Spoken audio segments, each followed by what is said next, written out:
Assalamualaikum warahmatullahi wabarakatuh. Alhamdulillahilladzi anzala as-sakinata fi qulubil mu'minin.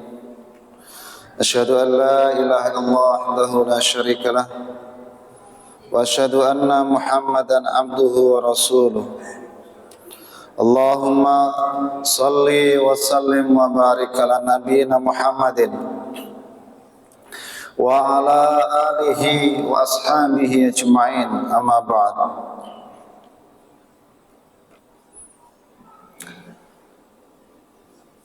Qala Allah ta'ala ittaqullaha haqqa tuqatih wa la tamutunna illa wa antum muslimun.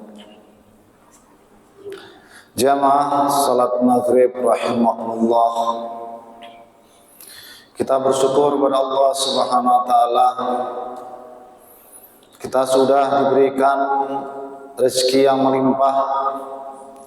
Seperti saat ini kita bersama-sama diringankan oleh Allah langkah kita ke masjid ini, dilembutkan hati kita untuk bertemu dengan saudara-saudara kita, ditambahkan pengetahuan kita dengan bersama-sama duduk di majelis ilmu ini, dan juga mudah-mudahan Allah merahmati kita semuanya, amin Allahumma amin. Karena sungguh hanya orang-orang yang dicintai oleh Allah dan dijadikan oleh Allah sebagai orang yang baik adalah orang-orang yang ingin dan hadir di dalam majelis ilmu dan juga dalam kajian ini. Apalagi kita bersama-sama selesai melaksanakan salat berjamaah. Ini adalah merupakan kenikmatan yang luar biasa, dan memang Allah mendaki kita untuk menjadi orang yang baik. Oleh karena itu jamaah rahimahullah, mudah-mudahan dengan kumpul kita bersama-sama setiap malam Ahad, mudah-mudahan Allah terus berikan kita kesabaran, kekuatan, dan menerima amal ibadah kita serta doa-doa kita yang barusan kita doakan kepada Allah subhanahu wa ta'ala, kita panjatkan kepada Allah subhanahu wa ta'ala. Mudah-mudahan Allah menerima doa kita dan mengabulkannya, amin Allahumma amin. Dan sungguh di antara kita yang paling baik mulia adalah orang-orang yang paling bertakwa kepada Allah subhanahu wa ta'ala. Sebaliknya bukan orang-orang yang hebat megah rumahnya, bukan yang kuat badannya, bukan yang bagus rupanya, tapi sekali lagi orang-orang yang setiap hari berupaya untuk meningkatkan ilmunya, untuk menambah takwanya, kedekatan kepada Allah subhanahu wa ta'ala. Maka kita bersama-sama ini dalam rangka itu, agar kita bersama-sama menjadi orang-orang yang bertakwa, karena kita bersama-sama untuk mendekatkan diri kepada Allah subhanahu wa ta'ala, dan khususnya pada malam hari ini. Jamaah salat maghrib rahimakumullah, tentunya kita semuanya sangat-sangat ingin sekali dan mementingkan sekali agar hidup kita ini selamat, agar hidup kita bahagia, agar hidup kita tentram, enak. Apalagi kalau kita itu jamaah rahimahullah, kita nanti juga selamat hingga di akhirat kelak. Maka Nabi kita Muhammad SAW, dari hadisnya yang diriwayatkan oleh At-Tirmidzi, bahwa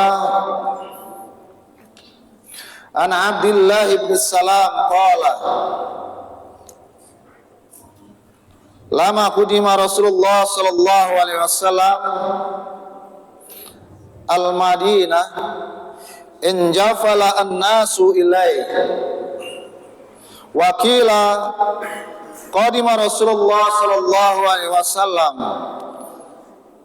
faji'tu fin nasi li'anzura ilaihi falamma istambatu wajhu Rasulillah sallallahu alaihi wasallam araftu anna wajhahu laisa biwajhin kadzabin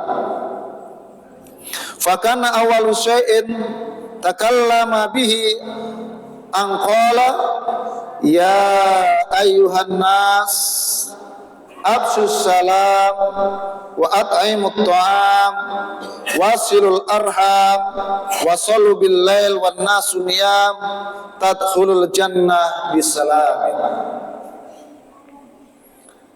Jamaah salat maghrib rahimakumullah, hadis ini tidak asing bagi kita, mungkin sering sudah kita dengar, tapi namanya orang yang haus ilmu.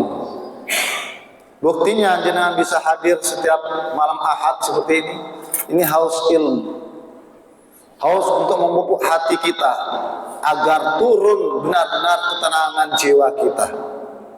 Karena apa yang disampaikan itu tentunya oleh para penceramah di sini ini adalah kalau enggak dari Al-Quran wahyu Allah, ya juga hadis Nabi Muhammad. Itu adalah sumber dari segala sumber kebenaran. Maka kita tidak boleh menafikan. Itu adalah kebenaran. Maka yang harus kita dapatkan itu. Hadis ini dari Abdullah ibn Salam berkata, ketika Rasulullah SAW datang ke Madinah, Abdullah bin Salam ini diberitahu oleh para sahabat bahwa Nabi Muhammad akan datang. Kemudian ketika manusia-manusia ini kumpul, maka Abdullah bin Salam ini datang menghampiri mereka dan melihat Rasulullah SAW. Yang pertama kali dia lihat wajahnya. Apa katanya? Saya tidak melihat sedikit pun wajah Rasulullah SAW itu ada tanda-tanda kebohongan. Gak ada orang ini pura-pura baik ngomongnya, orang ini pura-pura baik penampilannya. Tidak ada kecurigaan ketika orang itu Ibnu Salam ini melihat Nabi Muhammad SAW dari wajahnya. Maka kalau kita bertemu sama orang yang belum pernah kenal, meskipun sudah tahu namanya, tapi nggak kenal, nggak tahu wajahnya, ini kadang-kadang sedikit kecurigaan. Ya sudah dimaklumi karena kita belum kenal. Meskipun tak tahu namanya, siapa dia, sifatnya belum tahu. Ini Abdullah bin Salam seperti itu, melihat Nabi kita, gak ada wajah-wajah untuk membohongi umatnya, apalagi mengkorupsi wahyu Allah yang disampaikan Jibril kepadanya. Ini benar-benar kabar gembira bagi kita. Ya ayuhan nas, apa yang disampaikan? Wahai manusia pada saat itu, dan kita semuanya sekarang ini diberitahu oleh Nabi kita Muhammad, wahai manusia, melalui ulama-ulama sampai kita ustadz-ustadz. Apa yang harus kita lakukan? Kita meyakini apa yang disampaikan oleh Nabi. Afshus salam. Apa? Yang pertama adalah tebarkan salam. Tebarkan salam ini ada yang melalui lisan menebarkannya, ada yang melalui dengan perbuatan. Yang pertama adalah melalui lisan. Kalau orang sudah kita dengar menebarkan salam, maka ini jaminan kata Nabi Muhammad SAW, tadkhulunal jannah, maka dia akan masuk ke dalam surganya Allah. Dia akan selamat dalam kehidupan dunia dan juga masuk ke dalam surganya Allah dan selamat di akhirat kelak. Maka jamaah salat maghrib rahimakumullah, ketika kita menebarkan salam dengan ucapan salam, ini perintahnya kepada saudara-saudara kita. Saudara-saudara kita itu baik seagama ataupun tidak. Nanti kita bahas yang tidak ini. Baik yang kita kenal atau tidak. Terutama saudara-saudara kita yang senasab, seketurunan dari nenek kita, bapak kita, pale kita, budi kita, dan sampai anak-anak kita. Maka tebarkan salam, ya saja. Bagaimana? Kata Nabi diajarkan ucapan salam itu assalamualaikum warahmatullahi wabarakatuh. Salam artinya kedamaian, salam artinya kesejahteraan, dan salam artinya keselamatan. Jamaah rahimakumullah, kalau kita menyampaikan salam, tentunya kita yang mendengarkan, karena ini doa adalah muncul dalam diri kita adalah kedamaian, ketentraman, karena kita didoakan. Dan bagi kita yang mendengarkan dari saudara kita yang ucapan salam, maka menjawabnya adalah kewajiban kita. Waalaikumsalam warahmatullahi wabarakatuh. Kadang-kadang kita itu jamaah rahimakumullah di lingkungan kita atau di kampung kita, saya sering di kampung itu, kalau masuk ke rumah orang, ketemu dengan orang, hei, gitu saja. Padahal dia orang Islam. Halo, apalagi begitu. Padahal dia orang Islam. Kenapa tidak menggunakan salamnya? Dalam kitab Husnul Tanabuh 5 Waradat Tasabbuh, di dalam kitab itu yang memiliki dari Aisyah, yang memiliki salam itu adalah umat Islam, yang lain tidak punya. Nggak punya, karena memang dijelaskan salam itu adalah hanya milik orang Islam. Yang lain itu akhlaknya ketika ada orang salam tidak mendengarkan, berarti bukan orang Islam. Maka kita yang orang Islam, ketika kita didoakan begitu, maka kita wajib mengucapkan salam. Waalaikumsalam. Ini berarti ada kedamaian, ketentraman, keselamatan, warahmatullah, dan rahmat Allah, wabarakatuh, dan keberkahan hidup kita. Nah, didoakan seperti itu. Maka jemaah rahimakumullah, kalau hanya sekedar hai, halo, ini kalau orang Islam itu menjawab lagi halo, maka kita kalau sesama orang Islam, mari kita biasakan masuk rumah kita salam. Masuk apalagi rumah Allah, salam. Kemudian ada doanya. Masuk masjid, keluar masjid.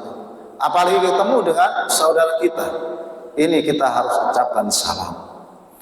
Berapa kali pernah Nabi menyampaikan ketika sahabat itu sudah mengucapkan salam dan dibatasi dengan tembok atau pohon, kemudian ketemu lagi, ya salam lagi.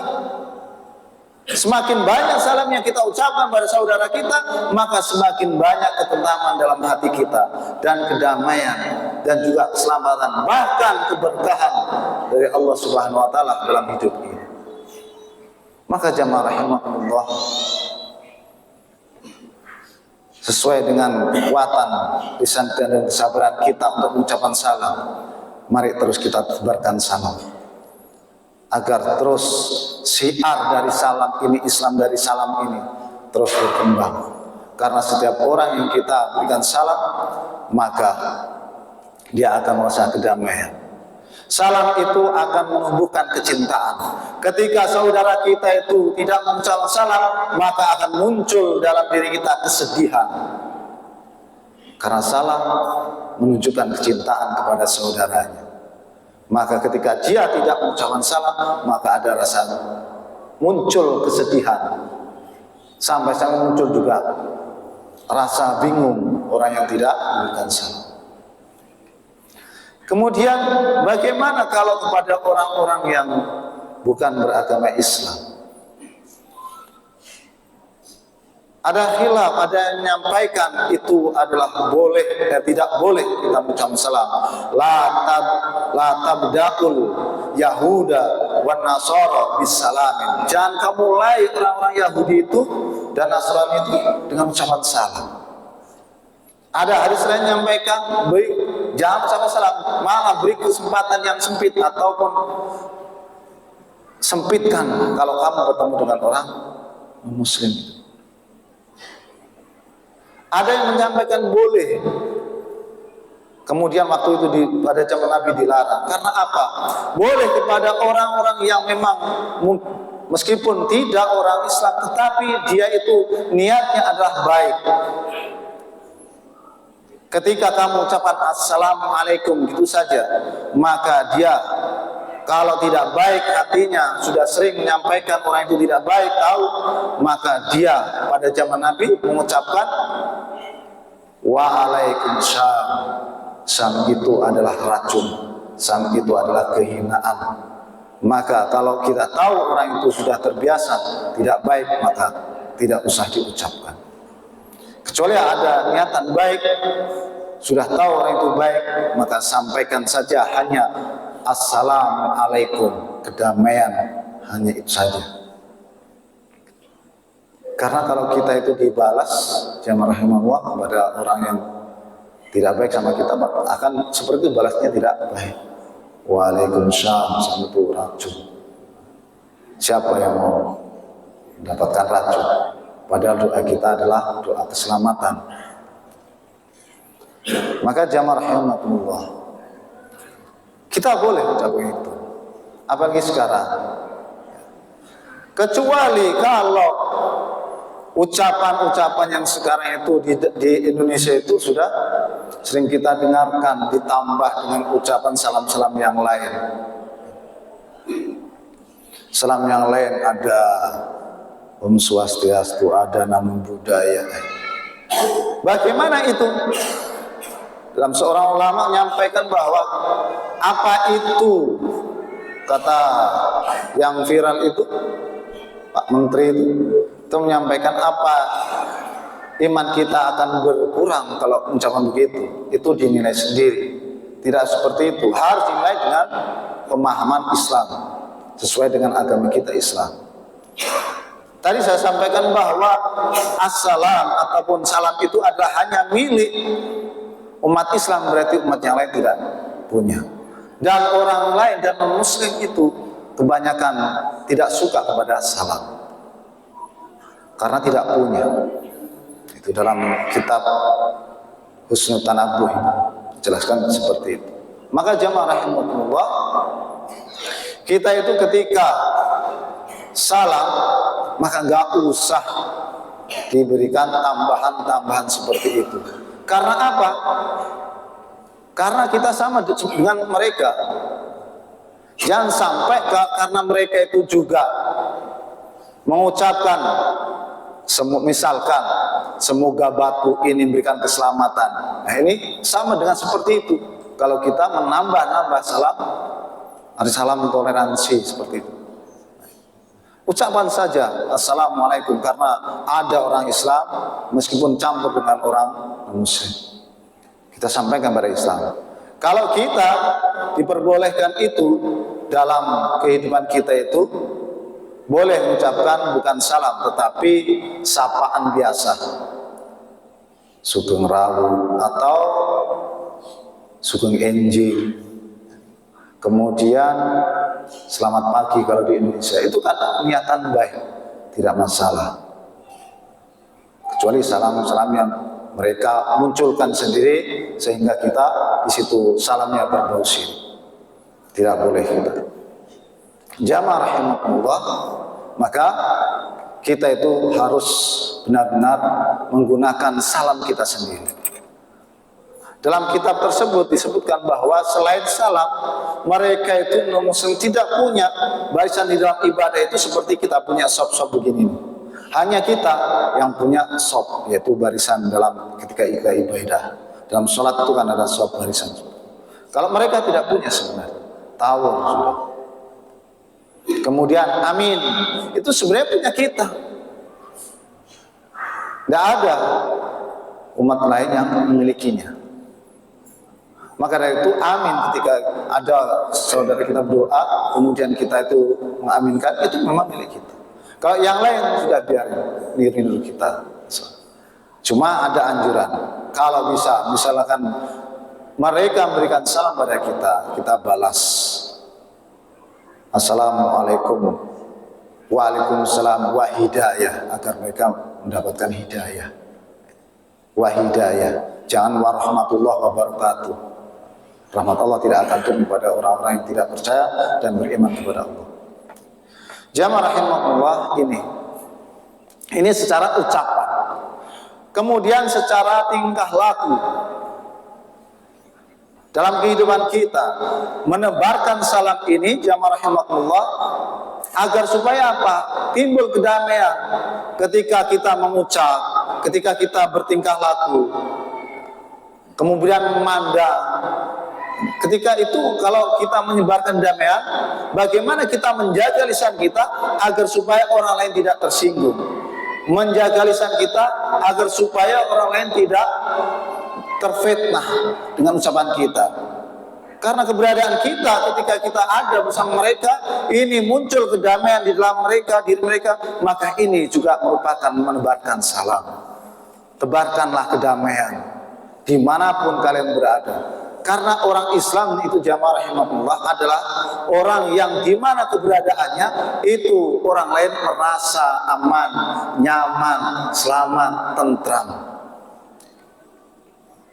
Kalau keberadaan kita membuat orang lain resah, maka kita belum orang Islam, tidak menyebarkan kedamaian.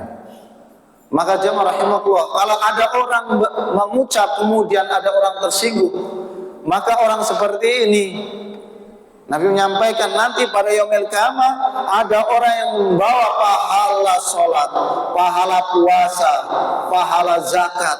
Kemudian di hadapan Allah dia akan mendapatkan pahala tersebut.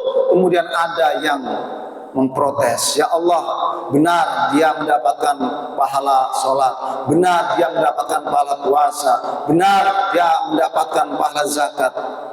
Saya protes, ya Allah, saya pernah didolimi, maka akan saya minta karena saya sebelumnya dulu pernah didolimi. Maka orang-orang seperti ini adalah orang-orang muflis. Apa muflis jamaah rahimahullah? Yaitu muflis adalah orang-orang yang bangkrut ketika di dunia banyak amannya, tetapi di akhirat dia tidak mendapatkan apa-apa, malah diberikan kepada orang yang pernah didolimi karena dia berbuat dolim selama hidup di dunia. Karena ucapannya selalu menyakiti orang lain. Ini tidak menebarkan salah, menebarkan fitnah, menebarkan keresahan, menebarkan kegaduhan, statement-statement yang menyakitkan atau tekanan-tekanan, memvonis orang.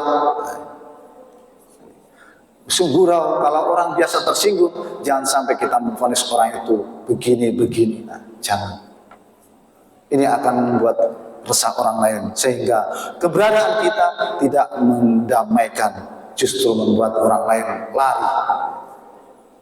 Maka itu jamaah rahimahullah, ketika kita menebarkan salam baik secara ucapan assalamualaikum dan juga keberadaan kita membuat orang nyaman, maka ini adalah di antara orang-orang yang akan mudah masuk ke dalam surganya Allah Subhanahu wa taala. Kemudian yang kedua, wa at'imut ta'am. Katanya Nabi, wahai manusia, berilah makan, sukalah sedekah, sukalah memberi. Al-yadul ulya khairun min yadis sufla. Karena orang yang suka memberi kepada orang yang sangat-sangat membutuhkan itu lebih baik daripada tangan yang suka mengemis. Pelajaran yang kita ambil dari hadis ini, jangan suka minta. Kalau diberi, silakan diterima. Orang yang suka memberi itu akan senang, akan bahagia kalau diterima dengan baik. Karena tujuannya bukan mengurangi hartanya ketika kita memberi, malah akan dia merasa bangga ketika kita menerimanya. Yang penting jangan sering-sering kita itu selalu meminta dan meminta. Kita harus sering memberi. As-shadaqatu, sedekah itu akan terus bertambah, berkembang. Akan terus berkembang. Malah Allah itu kepada orang-orang yang suka berinfak, dialah yang akan mengganti. Kalau Allah yang mengganti, pasti bukan hanya seperti sama dengan apa yang kita beri. Bisa tambah, dan tambah. Maka yakinlah kita, jangan sampai kita itu merasa berkurang harta saya kalau saya keluarkan terus. Tidak, jemaah rahimakumullah. Justru malah akan bertambah. Akan bertambah. Kalau sudah bertambah, maka tambahnya itu akan terus berkembang. Maka mari kita terus memberikan sedekah kepada orang yang sangat membutuhkan, terutama kepada saudara-saudara kita, tetangga-tetangga kita yang memang butuh uluran tangan kita. Maka jamaah rahimakumullah, sukalah bersedekah agar kita senantiasa diberikan kemudahan oleh Allah Subhanahu wa taala untuk masuk ke dalam surganya Allah Subhanahu wa taala. Kemudian selain itu, anfik alaika, berinfaklah, maka niscaya aku akan berinfak kepada. Pasti akan balas. Suatu kebaikan pasti akan kita dapatkan kebaikan. Sesuatu yang kita terima, kita berusaha bagaimana ya, yang kita kasih itu banyak, maka yang kita terima pun akan bertambah banyak. Karena Allah yang beri. Kalau saudara kita, bisa saja kita itu memberi kepada saudara kita yang kita butuh, kemudian kembalinya mirip-mirip. Apalagi kalau kita pinjam. Pinjam juga itu memudahkan. Selama kita membantu orang, maka Allah akan membantu kita. Di sini disebutkan, mana qasad shadaqatan min malin, anfik alaika. Jadi harta yang kita keluarkan ini, jamaah rahimahullah, tidak akan berkurang. Ketika kita berinfak, kita mengeluarkan sedekah, maka Allah yang akan berinfak kepada kita, akan dibalas. Sesuatu yang kita berikan tambah banyak, maka kita akan dapat pun akan semakin banyak. Kemudian Nabi kita Muhammad SAW juga berkata kepada Asma binti Abu Bakar radhiyallahu an, infahi awid duhi aw anfiki wala tuhsi fayuhsillahu alaika wala tu'i fayu'iyallahu alaika. Infakkan atau sedekahkan atau nafkahkanlah, dan janganlah kamu menghitung-hitungnya sehingga Allah akan menghitung-hitung pemberiannya kepadamu. Gak usah dihitung-hitung. Kalau kita mengeluarkan sedekah, melakukan zakat, infak, kalau kita hitung-hitung, kalau saya keluarkan infak 100, maka saya akan dapat 100. Jangan begitu. Udah pasrahkan kepada Allah Subhanahu wa taala. Kalau kita menghitung-hitung apa yang kita infakkan kemarin 100, tadi 100 plus 100 berarti saya 300. Nah, ini jangan seperti itu. Maka kalau kita begini, maka Allah juga akan menghitung-hitung. Kalau sudah dihitung, dipas-paskan oleh Allah, maka kita akan, ya kalau orang dagang itu rugi. Tapi sudah pasrahkan pada Allah Subhanahu wa taala. Biar Allah yang lebih tahu untuk memberikan kita yang lebih baik. Kalau kita itu buruk yang kita berikan, ya kita akan buruk. Artinya pas kita hitung, maka ya seperti itu akan kita dapatkan. Kalau kebaikan atau lebih yang kita berikan, maka Allah akan memberikan lebih dari itu. Sama dengan may ya'mal mithqala dzarratin khairan yarah, may ya'mal mithqala dzarratin syarran yarah. Sesuatu yang kita sedekahkan kebaikan-kebaikan, menurut kita baik, maka Allah akan berikan yang lebih baik. Suatu menurut kita yang pas, kita hitung-hitung, maka Allah akan berikan seperti apa yang kita sangkakan. Orang yang memberi makan atau yang berinfak pasti akan diganti oleh Allah Subhanahu wa taala. Wa ma anfaqtum min syai'in fa huwa yukhlifu. Pasti akan dilipat gandakan. Allah pasti akan melipat gandakan apa yang kita beri. Maka jangan rahimahullah berinfak sedekah yang terutama kepada keluarga kita, yang terutama kepada saudara-saudara kita, saudara keturunan kita senasab.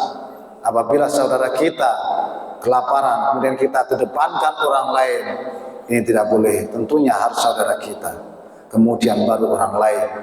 Maka ini tata cara bagaimana kita bersedekah, mengutamakan kerabat-kerabat kita, sahabat-sahabat kita, agar supaya segala permasalahan yang ada di dalam keluarga kita selesai kepada orang lain agar tercapai dan juga bisa kita laksanakan. Adapun jika engkau menahan rezeki yang Allah Azza wa Jalla berikan kepadamu, maka Allah Azza wa Jalla juga akan menahan rezeki. Kalau kita hitung, kalau kita menahan, maka Allah akan menahan juga rezeki kita. Kesuk ben wis, esok lalu, maka Allah pun akan seperti itu. Karena Allah lebih tahu apa yang ada dalam hati kita. Bagaimana sikap kita kepada orang lain dalam berinfak, maka Allah pun akan seperti itu sikapnya kepada kita ini. Maka jangan rahimahullah, nanti muta'ah, sukalah memberi, karena ini akan memudahkan kita menjadi ahli surga. Kemudian setelah itu yang ketiga, wasilul arham, yaitu sambunglah tali silaturahim. Silaturahim, arham itu jama dari rahim.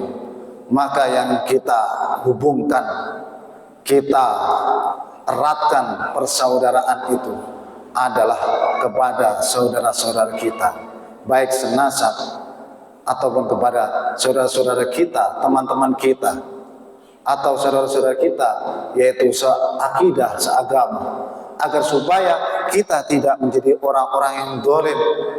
Termasuk orang yang dolim ketika kita sudah baik, kemudian kita putuskan hubungan kita dengan saudara kita, dan kita tidak akan masuk surga. La yadkhulunal jannata qati'un, tidak akan masuk surga orang-orang yang memutuskan hubungan silaturahmi. Dan juga orang-orang yang tidak menyapa saudaranya sampai 3 hari, harap surga. Ini orang-orang yang seperti itu. Maka jamaah rahimakumullah,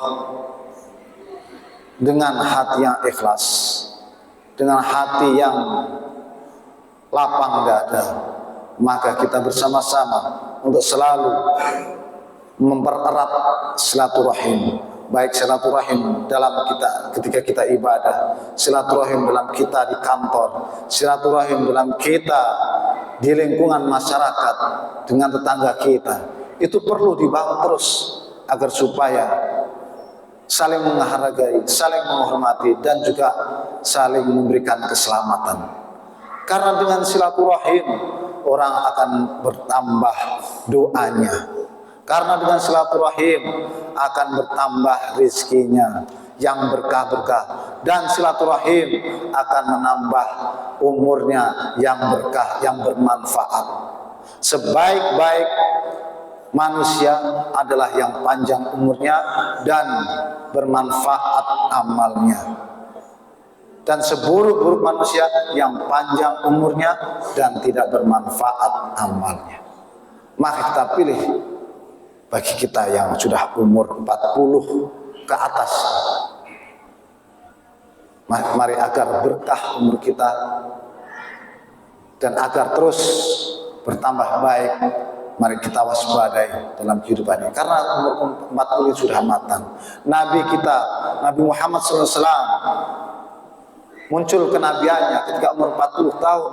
Kemudian karena sudah matang, sudah dewasa, yang bisa menyebarkan dan bisa mengatur dirinya dan juga mengendalikan nafsunya ketika menghadapi dari orang-orang, para sahabat dan juga orang-orang musyrik yang lain yang ingin Nabi kita Muhammad SAW mereka masuk ke dalam Islam. Maka kita pun juga seperti itu, umur yang 40 tahun, jangan sampai kita malah jauh dari Allah Subhanahu wa taala. Harus mendekat. Harus mendekat. Terus buktinya apa? Dengan ketaatan kita setiap 5 waktu kita hadir di masjid, berusaha di masjid, atau setiap 5 waktu kita melaksanakan ibadah, sholat fardu, atau ditambah dengan sholat lain. Nah, ini bukti kita mendekatkan diri kepada Allah Subhanahu wa taala. Dan seperti saat ini kita kajian, itu buktikan kita mendekatkan diri kepada Allah Subhanahu wa taala. Bukan malah menjauh. Bukan malah tambah tua, tambah merajalela kemaksiatannya, jauh dari Allah dan jauh dari segala ketaatan kepada Allah Subhanahu wa taala.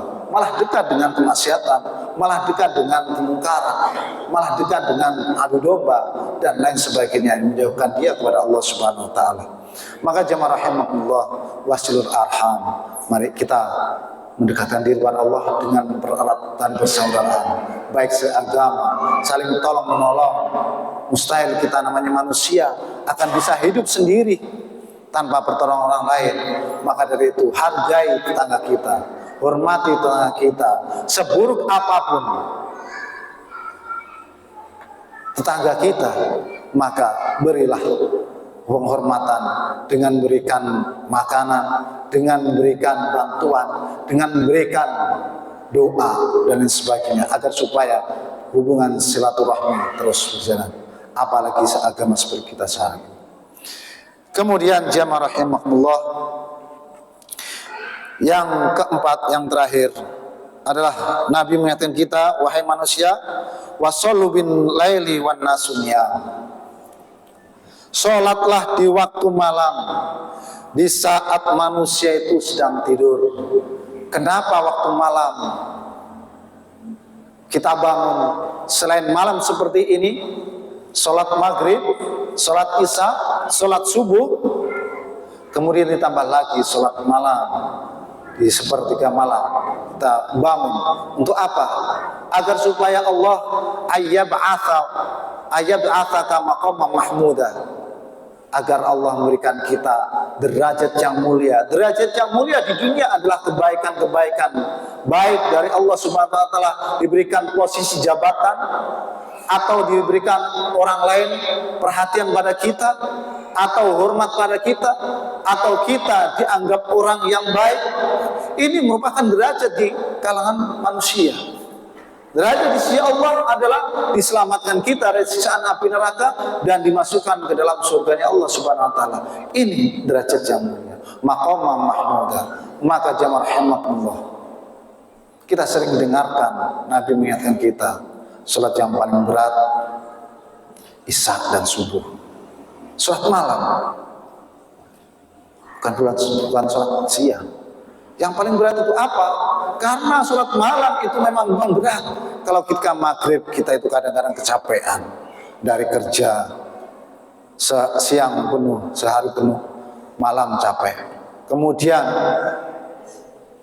sholat isya, kadang-kadang kita pun lelah sekali, ngantuk sekali. Apalagi subuh, sudah ngantuk, kemudian tidur, gak kedengaran, atau kita itu sangat lelah sekali karena ngantuk itu. Apalagi jamaah rahimakumullah ketika kita melaksanakan sholat tahajud, sangat-sangat berat sekali.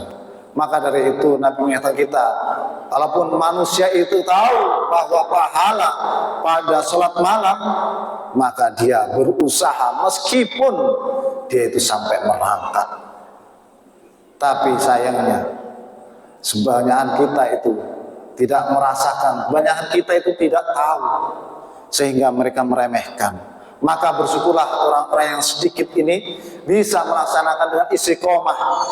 Kita tahu setiap informasi di grup itu pasti sholat tahajud dan sebagainya. Nah, ini akan menggugah kita untuk terus berupaya untuk apa? Menyelamatkan diri kita agar supaya kita itu selamat kehidupan kita di dunia sampai akhirat kelak. Sehingga berjamaah rahimahullah, 4 hal ini yang kita upayakan agar kita selamat, yaitu yang pertama adalah afsus salam, menebarkan salam. Kemudian yang kedua, it'amut ta'am, kemudian beri makan. Kemudian yang ketiga, wasilul arham, mempererat hubungan silaturahmi kita, baik saudara kita ataupun saudara senajat ataupun saudara seakidah. Kemudian yang keempat adalah qiyamul lail, sering-sering istiqomah dalam qiyamul lail agar supaya kita benar-benar orang-orang bertakwa, agar benar-benar Allah memberikan kita keselamatan, baik keselamatan dunia ataupun keselamatan di akhirat kelak. Jamaah rahimahullah, mungkin ini yang bisa kami sampaikan. Ada hal-hal yang kurang berkenan, kami mohon maaf yang sebesar-besarnya. Mudah-mudahan bermanfaat bagi kita semuanya, khususnya bagi yang menyampaikan. Demikian, kurang lebihnya mohon maaf. Assalamualaikum warahmatullahi wabarakatuh.